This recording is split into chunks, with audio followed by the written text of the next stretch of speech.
This is so frustrating. It happened again. We'd been talking for weeks and suddenly I just got ghosted out of nowhere. This is getting old.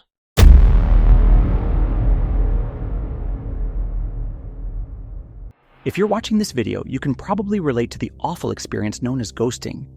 1 minute you're texting nonstop, planning to hang out, maybe even flirting up a storm, and the next minute they've vanished like a Snapchat message. No explanation and no goodbye. For those unaware, ghosting is when someone suddenly cuts off all communication without warning. They don't return your texts or calls. They might even block or unfriend you unexpectedly. It's as if they were abducted or worse, but in reality, they're still very much alive. They simply choose to pretend you no longer exist. Ghosting has become incredibly common in the age of smartphones and online dating. In fact, studies suggest anywhere from 50% to 80% of people have either been ghosted or ghosted someone else at least once. It happens not only in casual dating, but in all kinds of relationships. Acquaintances, friends, even long-term partners have been known to disappear without a word. There are even reports of therapists ghosting their patients. Ghosting is so prevalent that the dating app Tinder once joked about hiring a VP of ghosting as an April Fool's prank. Can you imagine that job description? Must excel at not replying to customer service emails. But playful jokes aside, if you've been on the receiving end, you know ghosting can really hurt. It leaves you confused, maybe a little angry, and definitely with a lot of unanswered questions. The biggest question of all is this: why do people ghost instead of just communicating? Why not send a simple text or have one honest conversation? Today we're going to analyze that question. We'll look at the pros and cons of ghosting because, believe it or not, some people see an upside to this madness. The act of ghosting might feel like something modern, a product of the digital era. But in some ways, it's been around as long as humans have formed relationships. Back in the 19th century, someone could ghost by not replying to your letters delivered on horseback. The difference now is how easy and widespread it's become, thanks to technology. So let's set the scene with a few common ghosting scenarios. Online dating and apps. This is ghosting's favorite playground. You match with someone on a dating app, exchange a few messages, or even go on a date or two, and everything seems fine. Then one day, silence. Online dating makes disappearing frictionless. You can simply delete a match or ignore a message and move on to the next person in your never-ending swipe queue. No face-to-face rejection, no messy breakup talk. When there are tons of other matches waiting, some folks might think, why deal with drama? I'll just fade away and chat with someone new. Early-stage relationships. Ghosting isn't just limited to one-time dates or online chats. Even after a few in-person dates or a few weeks of seeing someone, ghosting can still strike. Maybe you thought you were really hitting it off, but the other person decided otherwise and didn't know how to tell you. If the relationship is still new or undefined, ghosters often feel it's no big deal to slip out. In their mind, it's a casual exit from a casual situation. I'm not saying it's right or justified, but this is generally how someone may feel. Long-term relationships. This one's a shocker. Ghosting can happen even in serious long-term relationships. There are true stories of people ghosting partners of many years, moving out while their partner's away, or just never returning home one day. It's basically the ultimate Houdini act. A 2024 study found the average relationship length in which someone got ghosted was around 5 years. Imagine investing years into someone, planning a future, and then they suddenly vanish. That's next-level ghosting and incredibly painful. So ghosting isn't only a casual dating problem. Friendships and social circles. Ghosting isn't only for romance, as friends can ghost each other too. Maybe one friend slowly stops replying in the group chat, or a close buddy cuts contact after an argument. It might not be labeled ghosting as often, but it's the same phenomenon. So ghosting can strike anywhere communication is involved, but it's supercharged by the digital age. People ghost because there's no immediate fallout and you don't have to deal with their reaction. All right, so knowing that ghosting happens is one thing, but understanding why it happens is another. So let's put on our psychologist hats and get inside the mind of a ghoster. When someone ghosts, It's basically the communication nuclear option. Total radio silence. From the outside, it feels incredibly disrespectful, like, why couldn't they just tell me what's wrong? But from the ghoster's perspective, there are actually a bunch of reasons, or shall we say excuses. Let's break down the most common motives that make disappearing seem like the best or easiest choice for some people. It's the easy way out. The number one reason people ghost is plain and simple.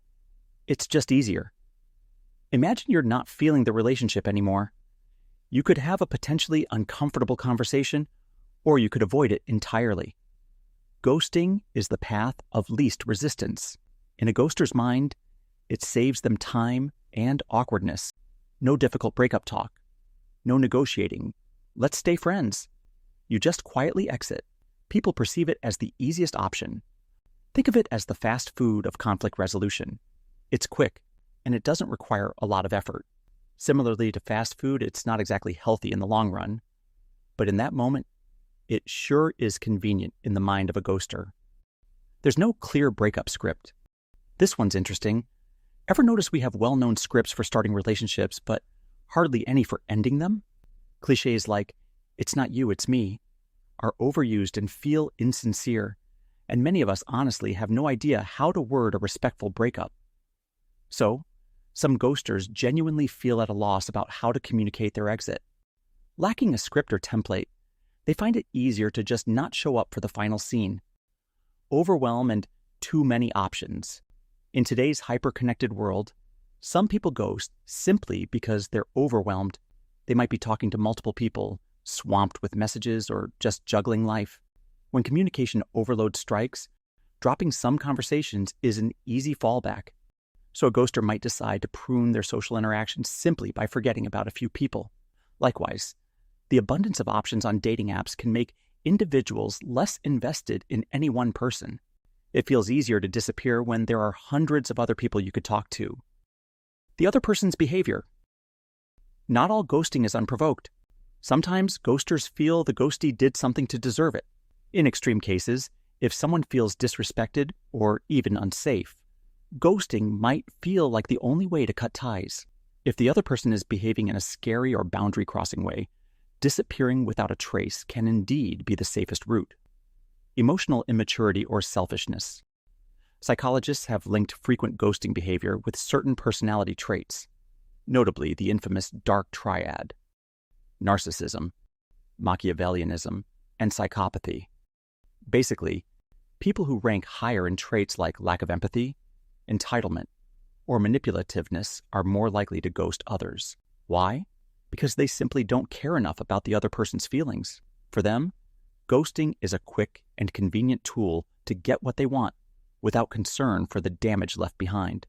Not every ghoster is a raging narcissist, but it's safe to say that ghosting can sometimes reveal a lack of empathy or consideration depending on the person in question. It's normal now. Believe it or not, some people ghost simply because they see everyone else doing it. Ghosting has unfortunately become a new norm in our culture. And when it comes to dating, this belief is reinforced by app features, like the unmatch button or disappearing messages, that make ghosting feel almost built in. Personal anxiety. Finally, let's acknowledge that sometimes a ghoster's disappearance isn't even directly about the person they ghosted. It can be about the ghoster's own personal struggles. Anxiety, depression, or other mental health issues can lead someone to withdraw socially. They might ghost not out of malice, but because they're going through something difficult and shut down communication with everyone. It's often also a combination of factors. But in most cases, ghosting is still seen as a rude and hurtful way to end things. Unfortunately, most people know it's actually wrong, but they do it anyway because it's easy. There's no closure and no clarity. Humans are wired to seek explanations for things, especially breakups. When someone just disappears, your mind goes into overdrive trying to make sense of it. Was it something I said? Did something happen to them? Without any clear communication, you're left with a mystery that may never be solved. That lack of closure can be maddening. It often causes people to replay every conversation and scrutinize every text in an effort to figure out the why. One study found that people who were ghosted remained emotionally stuck, still wanting to contact or check up on the other person for longer than those who were explicitly rejected. Essentially, ghosting can trap you in a state of suspended hope or unresolved feelings, which is painful. Self-doubt and rejection feelings. Ghosting can feel like a particularly harsh form of rejection. At least if someone says, "This isn't working out," you now have a better sense of closure. But if they ghost, it feels personal in a vague, hard-to-pin-down kind of way. You might think, they didn't even care enough to tell me what went wrong. Am I not even worth a text? Of course, usually the ghosting says more about the ghoster than you, but it doesn't feel that way in the moment. In most cases, ghosting simply carries an extra sting of silence and disrespect.